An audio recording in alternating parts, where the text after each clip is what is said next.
मंत्री जी, मैं बहुत ही ज्यादा चिंतित हूँ। आखिर मैं अपनी पुत्री के लिए योग्य वर कहाँ से लाऊं? मैं जहाँ भी उसके विवाह के लिए प्रस्ताव भेजता हूँ तो वह मेरी पुत्री के सामनेपन के कारण वो प्रस्ताव दोबारा लौटा देता है और मेरी छोटी पुत्री को ही पसंद करता है।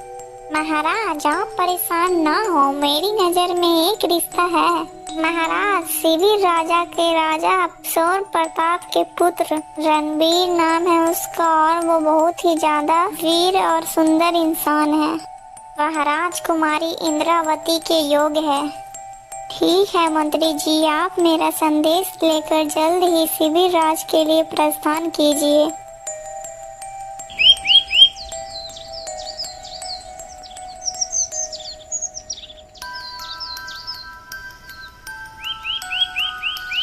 मंत्री जी, मैं आपके विवाह प्रस्ताव को स्वीकार करता हूँ, लेकिन मैं अपने पुत्र की इच्छा अनुसार ही कार्य करूँगा। महाराज, मैं आपके जवाब की प्रतीक्षा करूँगा।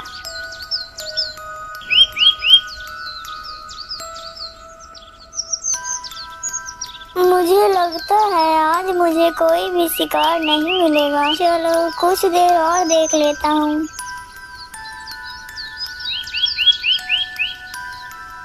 अरे वहाँ पर क्या है? अरे यह तो एक खरगोश है। चलो आज मैं इसका ही शिकार कर लेता हूँ।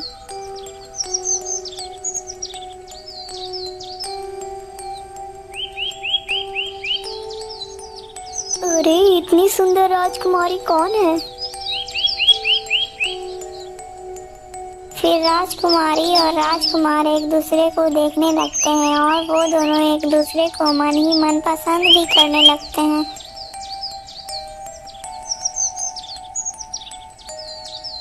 रूपमती, अब चलो यहाँ से, हमने फूल तोड़ लिए हैं। तुम उधर क्या देख रही थी? कुछ नहीं दीदी, मैं उधर एक खरगोश को देख रही थी। चलो अब हम लोग चलते हैं।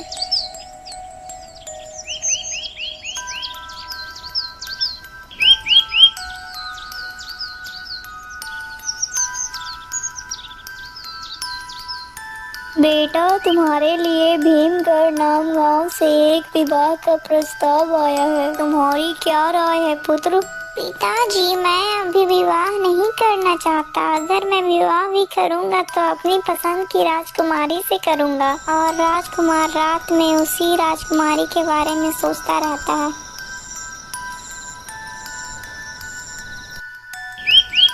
अगले ही दिन फिर से राजकुमार उसी तालाब के पास जाता है जहाँ पर उसने राजकुमारी को देखा था।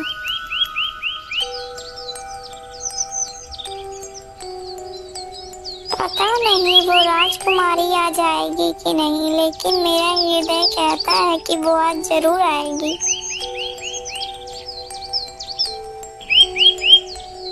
राजकुमार जी, आप किसकी प्रतीक्षा कर रहे हैं? मैं तो आपकी ही प्रतीक्षा कर रहा था। मैं आपको बहुत ही पसंद करता हूँ और मैं आपसे विवाह करना चाहता हूँ, लेकिन आप किस राज की राजकुमारी हैं? मैं भीमगढ़ राज की राजकुमारी हूँ। तो क्या आपके पिताजी ही ने हमारे लिए विवाह का प्रस्ताव आपके लिए भेजा था? हाँ, मेरे ही लिए तो भेजा था मेरे पिताजी ने। राजकुमारी झूठ बोल देती है ताकि राजकुमारी का प्यार उससे छीन न जाए। इसी प्रकार वो दोनों छिप छिप कर मिलने भी लगते हैं। एक दिन की बात है। अरे ये रूपमती सुबह सुबह कहाँ जा रही है? मुझे पता लगाना ही होगा।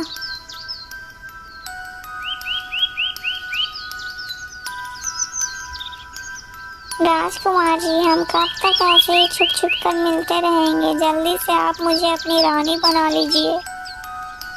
हाँ राजकुमारी, मैं जल्दी से आपको ही अपनी रानी बना लूँगा, लेकिन मैं यह जानना चाहता हूँ, अगर कभी भी हमारे ऊपर कोई संकट आ जाए तो क्या तुम मेरी उस संकट में सहायता करोगी?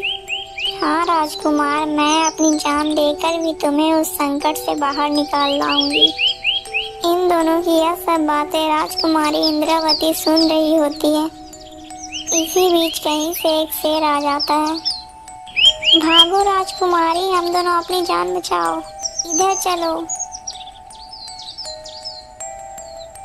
तभी अचानक राजकुमार का पैर एक पत्थर से टकरा जाता है और वो वहीं गिर जाता है। राजकुमारी जी, जल्दी से मेरी तलवार लेकर आओ। लेकिन राजकुमारी डर जाती है और वो राजकुमार को अकेला छोड़कर भाग जाती है। लेकिन तभी राजकुमारी पीछे से आकर शेर पर तलवार से हमला कर देती है। शेर घायल हो जाता है और वो डर कर भाग जाता है। आप कौन हो और आपने मेरी जान बचाई है? मैं भीमगढ़ की राजकुमारी इंद्रावती हूँ। जो तुम्हें अकेला छोड़कर भाग गई है वो मेरी छोटी बहन रूपमती है। तो क्या आपके पिताजी ने मेरे लिए आपके विवाह का प्रस्ताव भेजा था? लेकिन रूपमती तो कितनी कुटिल है, उसने मुझसे कहा कि उसके पिताजी उसके लिए अपने विवाह का प्रस्ताव भेजे हैं और मेरे संकट की घड़ी में मुझे वो अकेला छोड़कर भाग गई। ऐसी राजकुमारी से मुझे विवाह नहीं करना, क्या आप मुझसे विवाह करेंगी? राजकुमारी ने मुस्कुराते हुए हाँ में जवाब दिया।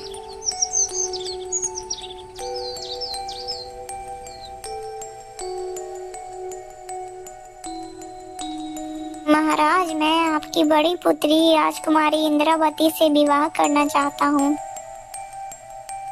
पुत्र, मेरे लिए इससे बड़ी खुशी की बात और क्या हो सकती है। पुत्र, अब तुम जाओ और विवाह की तैयारी करो। और राजा अपनी बेटी को सारी कहानी बताता है। अरे, इसने तो मेरे प्यार को ही मुझसे छीन लिया, अब मैं इसे जिंदा नहीं छोड़ूंगी।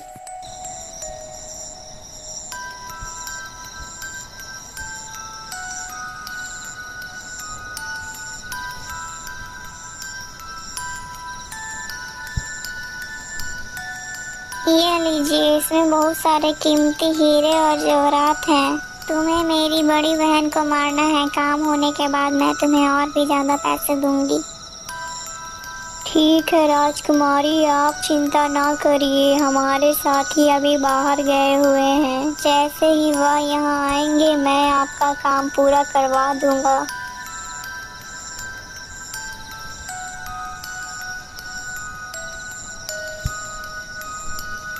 अरे सुनो तुम दोनों, आज रात राजा के घर में राजा की बेटी की हत्या करनी है।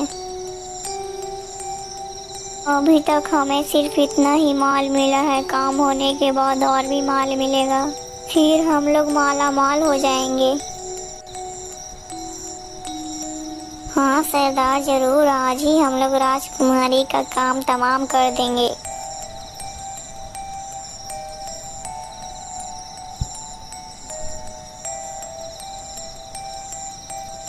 मुझे लगता है यही राजकुमारी है जिसे हमें हत्या करनी है।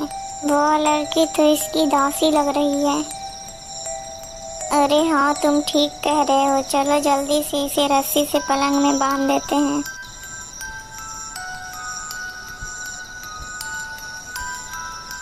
अरे सुनो, मैं इसके मुंह को दबा कर रखता हूँ और तुम इसके ऊपर चाकू से वार कर देना।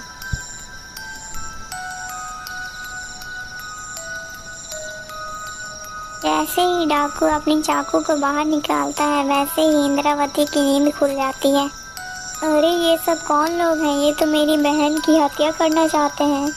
राजकुमारी बिना कुछ सोचे समझे अपने हाथ में तलवार उठा लेती है और डाकू के ऊपर वार कर देती है। तभी दोनों डाकू डर कर भाग जाते हैं।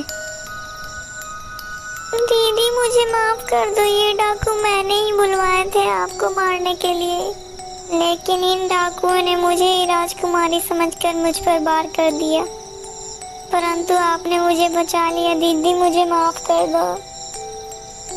कोई बात नहीं, मैन ईश्वर जो करता है अच्छे के लिए ही करता है। दोस्तों, इसीलिए कहा जाता है कि हमें किसी के लिए जाल नहीं बिछाना चाहिए, क्या पता कब हम उसी जाल में फंस जाएं। दोस्तों, अगर आपको हमारी वीडियो अच्छी लगी हो तो वीडियो को लाइक करके चैनल को सब्सक्राइब कर दीजिएगा और कमेंट में ज़रूर बताइएगा कि आपको ये कहानी कैसी लगी और इस कहानी से आपको क्या सीख मिली है।